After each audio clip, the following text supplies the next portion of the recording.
Hi everyone, it's Anna McBride. Welcome to She Asked, Tools of Practical Hope. This show explores topics of growth, healing, and recovery, and offers tips and guidelines to help you along your personal journey. On today's episode, this is really part 3 of our series on the Bhagavad Gita. This has really been the story of my life's journey, finding my way to my purpose. I first came across the story back in college when I was studying literature. This is back in 1981. And I didn't understand the role this story was going to take in my life. And yet it's become the guiding post for what I am doing now. It led me along the way, even though I didn't even know it. I actually have collected several translations of the story. This story comes out of ancient India. The song, this conversation between man and God. There are two main characters in this story, the warrior named Arjuna and God embodied in a human body whose name was Krishna. And the two of them have a conversation about this crisis that Arjuna is facing. He was at a crossroads. He was about to embark on a battle, like many battles in his life, and he didn't want to do it. He didn't want to do the thing that life was calling him to do. And even though he was born into this caste system that India had of being born into the role that you play in life, which was for him that of a warrior, he didn't want to kill anybody anymore, because he knew that everybody he was killing was his family, essentially. And so his conversation with God began at that crossroads, at that crisis. And when I came back to this book, it was a couple decades later when I first found it. And it was given to me as a part of yoga meditation training. The reason why I was getting into meditation and yoga was because I myself was at a crossroads in my life. I was in my early 30s, young mother, in a marriage that was not happy. I was very unfulfilled, and I didn't know what to do. Since I was married, and I thought that was one of my main purposes in life, was to be married, as well as the other purpose was to be a mother. And the fact that I was so unhappy, I didn't know what to do. My motivation was to run, to cut and run. I just would take off and leave. Yet I had 3 young children under the age of 5. Couldn't do that. I was married and unable to really financially support myself, so I couldn't leave that. Or so I thought. Yet this story came back into my life and it offered me some great direction around what I could do, what I could better understand of what to do about my circumstances and my response to it, so that I could see my way through it, grow through it, and become the better version of me. So today I want to talk about what this idea is of purpose. I have met many people in my life, in my work life, that have asked me, how do you know what your purpose is? Why are we here? It's like the quintessential thing of man. Like, why are we here? If that sounds like you, this teaching is for you. And we're drawing from one of my favorite translations of the Bhagavad Gita, and I have collected many of them, but this one has been one of my favorites. It's one by an author named Stephen Cope, and it's called The Great Work of Your Life. In this book, Stephen talks about not only the story of the Bhagavad Gita, he illustrates the themes of it through modern day protagonists. And he gets to the main lessons that come from the Bhagavad Gita, which I will also cover with you, because that's what helped me unfold. One of the first things when Arjuna has this conversation with Krishna, he says, help me to know what to do. I don't know what to do about what I'm going through. And Krishna, or God, says to him, of course you don't know what to do, because you don't know who you are. When I read that part again, it just was like a bunch of clarity. I didn't know who I was. At the age of 34, I didn't know who I was. I only knew what I was doing. I knew what to do to be a mom. I knew what to do to be a wife. I knew what to be when it came to certain athletic things that I really loved to do. Yet I didn't know how to be happier. So Krishna goes about telling and showing Arjuna not only who he is and why he's there, also what to do about it. This is in part a historical story because it is based on a greater text called the Mahabharata, which is a story about this war that took place in a town called Kurukshetra. It's in India. It's north of New Delhi. And this war was over land. That's all they fought about back then, pretty much, was who was controlling the land, because with the land you had power. And there were two families that were fighting over land, and Arjuna was from one of those families. And as the battle was being set up, Arjuna knew that he was one of the best, if not the best, warrior of the time. He just didn't want to be responsible for killing anybody anymore. And for me, I can relate to that. There are many things that I was doing at the time when I came across the story again that I was doing that I didn't want to do. And I wanted to better understand what got me there and what to do about it. So Arjuna's crisis was a crisis of faith, confusion, fear, and since he didn't know what to do, he was willing to do nothing. And Krishna told him, there is no nothing. Even an inaction is an action. And life is really about action. Now, Stephen Cope wrote this book to bring this ancient story into modern day context. And what I love about this translation is he did it through anecdotal sharing from some great, well-known modern day protagonists in parts of their stories that I had never heard before. So let's get into these lessons and start to shape it. And I'm going to do it from a context of the quotes that the story is most known for and the four main themes of the story. So the first theme is focus on the work, not the outcome. And so the quote is, you have the right to your work, but never to the fruit of it. What does that mean?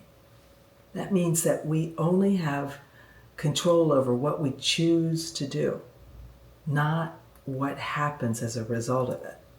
Only what we do we have control over, not what happens after that. So it's, for me, really helped me to understand that I have to choose what I'm doing with a bit more clarity. And I have to let go of what happens after that. And as somebody who had been a people pleaser, has been too focused on what other people think about me, I was too focused on the outcome and not my own behavior heading into any situation. It wasn't kind, it wasn't considerate, it was just loud, and it was like a scream towards what I really wanted. And it never turned out well. Yet I only saw that I was attempting to fight for my rights. I wasn't considering how I was doing it. And what this quote says to me is that happiness or joy needs to come from the process, not what comes out of the process. So I need to be happy with how I show up in any situation. I need to be okay with my behavior and let that be what I focus on, not on what comes out of it, because I have no control over other people, situations, outcomes. And what I was doing in my marriage, I was clinging to the desire for it, meaning the marriage, to get better. Yet I had no control over that. I never once thought that I was part of the problem. I thought I was actually fighting for the solution, and instead all I was doing was fighting. not helpful. So here's a question for you. Is there anything that you're clinging to the results of? Do you over focus on the outcome instead of maybe your outlook? And in what ways could you maybe shift a little bit and own your part in whatever's going on in your life? If you detach from the outcome and just commit to showing up, it makes a big difference. One of the characters whose story he tells about this is Jane Goodall.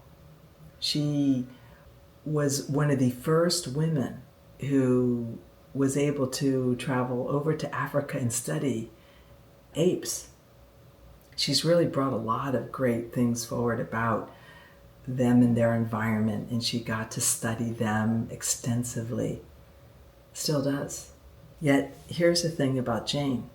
Jane grew up knowing that all she wanted to do was to understand, appreciate, and be connected to animals, to these living things. And she was afforded the ability to do that with the support of her mother. Her mother recognized her gifts very early, like at the age of 3. There's a great story in this book of how Jane disappeared at 6 years old and was found hours later coming out of the hen house that they had on the farm. And her mother had been looking for her for hours. And instead of raising her voice or expressing fear, she just listened to Jane as she went on and on about the magnificent experience she had watching a chicken lay an egg. I just love that story. It really speaks to the curiosity and the excitement, because all Jane wanted to do was to see the chicken lay an egg, and she didn't even think about the outcome or the effect on her mother. And her mother didn't make that the problem. She just really helped Jane embrace her gifts. So again, detaching from the outcome and committing to just fully showing up with what we're doing and how we're showing up in it. That is important core lesson that comes from this story. The next lesson is follow your own dharma. Don't live someone else's life. You got to live your own. In my life, I didn't know who I was when I got married. I was barely 21 years old, not even, like 1 month shy of that birthday when I got married. And I hadn't graduated yet from college. I had an idea of what I wanted to do, but I didn't know it fully. One of my biggest mentors, which was my father, he was a corporate educator in the pharmaceutical world, and I decided to pursue corporate education. I worked for an insurance company and got promoted because I was great at communication and had some great skill sets relative to presentation.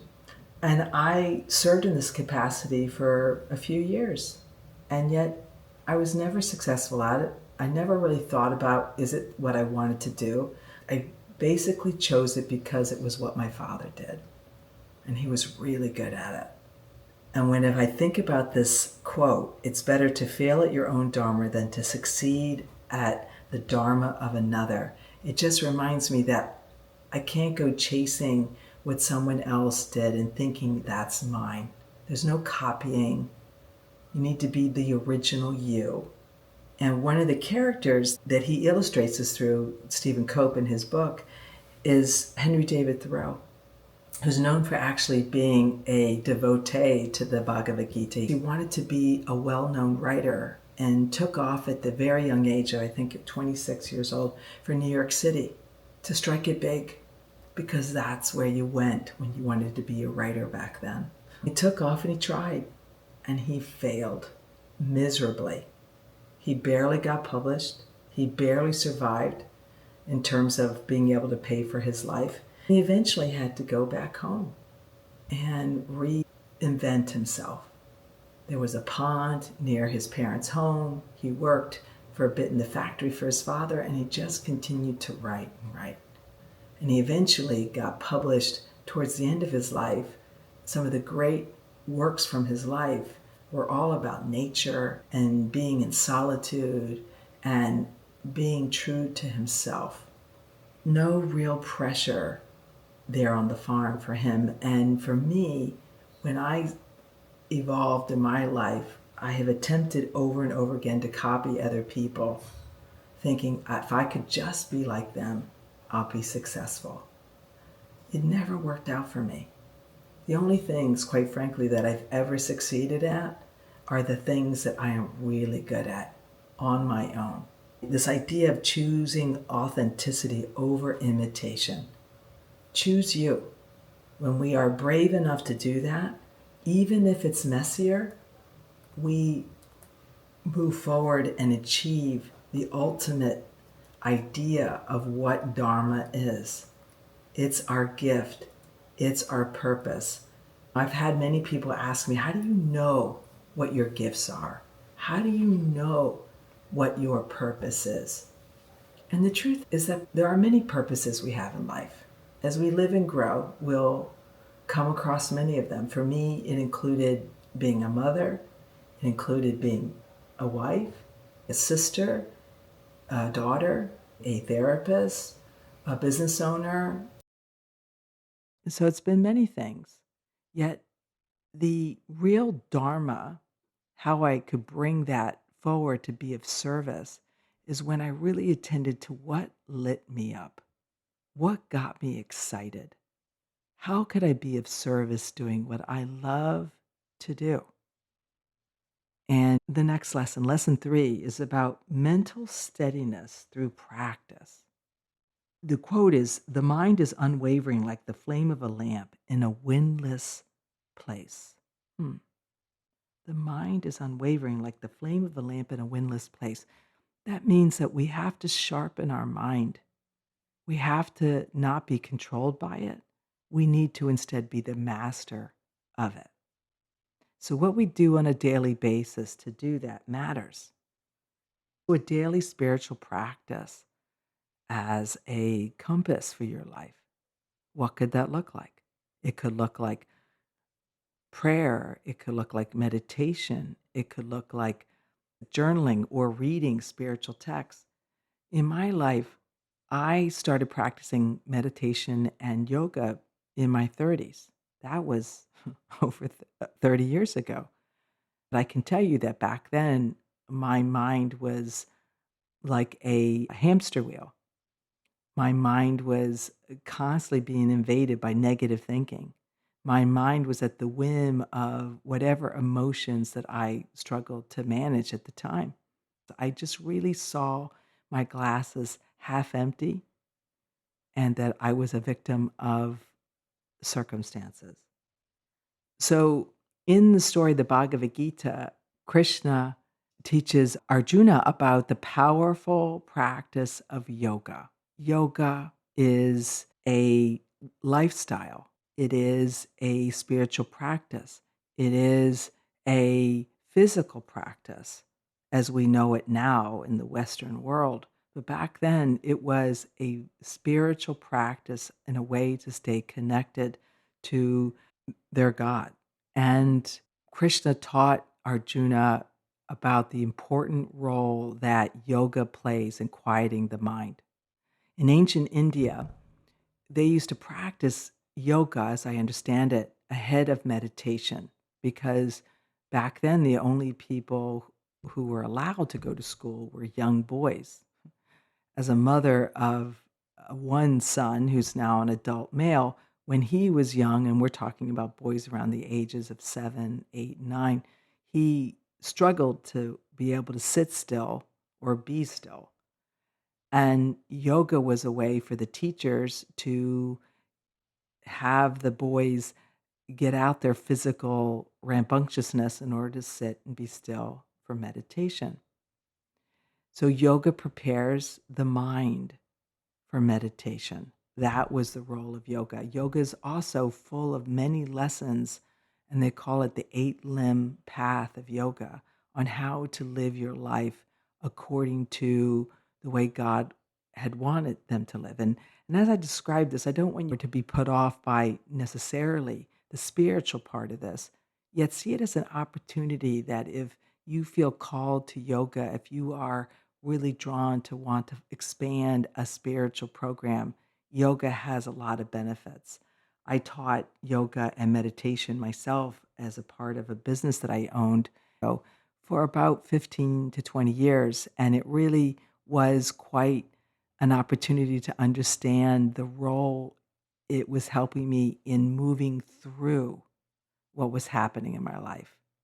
I didn't understand that it was also helping me understand better my gifts, my talents, what was right in front of me. Yoga is a better way to move through things than fighting, than running away, than avoiding. It was an action that became a way for me to be more present, which is really important because this lesson is all about quieting the mind so you can show up presently in your life. Part of what Krishna was teaching Arjuna was that you can't know who you are without being present at this moment. Don't worry about what's coming next. Don't think about what's happened before. Be here now. And the last lesson of this great story is acting with detachment from the outcome, really being detached. Now, what does that mean? Does that mean not caring? No.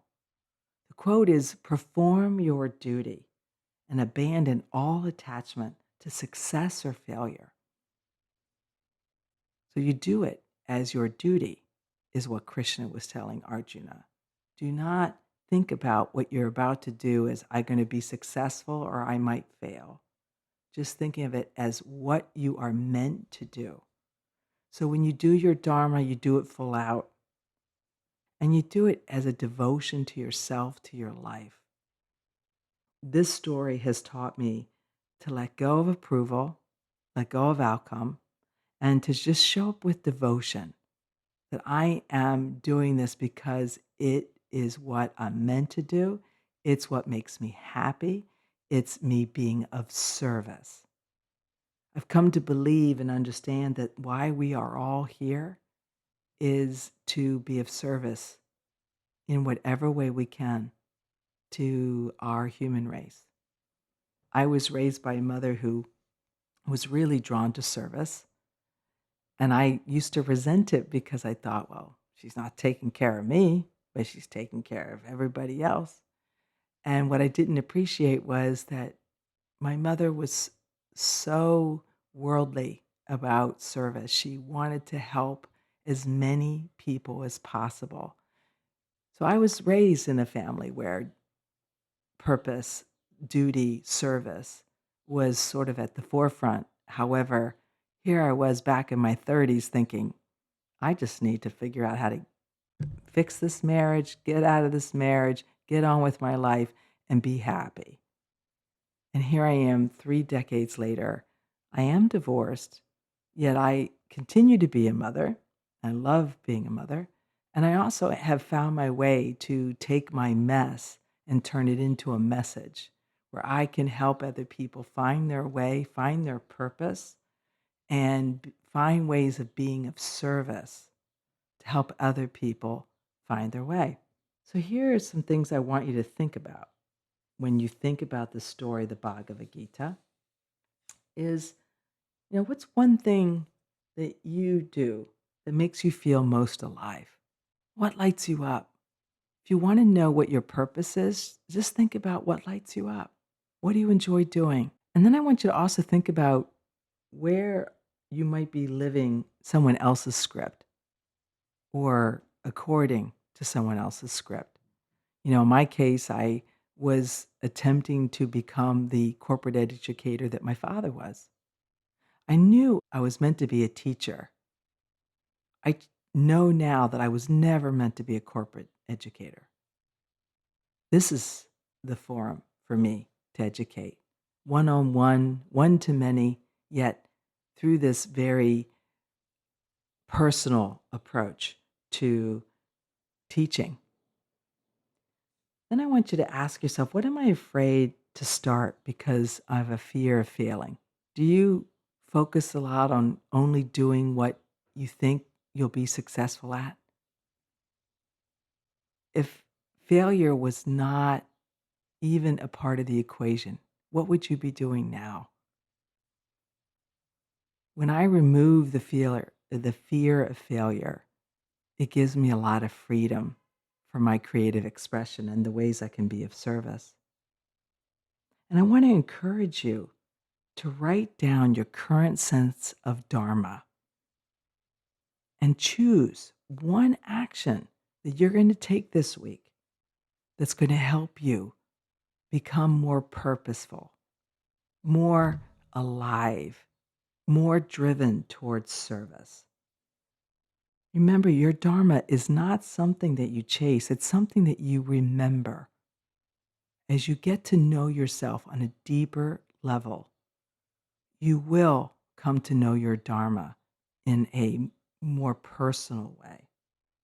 So again, the 4 Gita quotes that we focused on was, you're entitled to the work, not the fruit of the work, and to follow your own dharma, meaning it's better to fail at it than to attempt to copy someone else. And your mental steadiness through meditation, through yoga, is the way that you achieve your understanding and appreciation of why you're here in life, and your steadiness and the courage to move forward with it. And lastly, let's let go of this labeling of success or failure. Let's just become more action oriented towards what lights us up. Because the world needs more light. It needs more people full of light. And this is why I'm here encouraging you to do the same. I want to let you know that we have put together a Dharma reflection journal. And so there will be access to that through a link. Please subscribe to this podcast or the channel and reach out. I want to hear from you what you've come to appreciate or know about what your Dharma is or what you're doing to be of service to the world. My name is Anna McBride, and this is She Asks, the podcast where we provide practical hope to help you along your personal journey. I hope you've enjoyed this discussion about the Bhagavad Gita, my favorite story ever. It changed my life, and I hope it will help you change yours as well. Until soon, be well.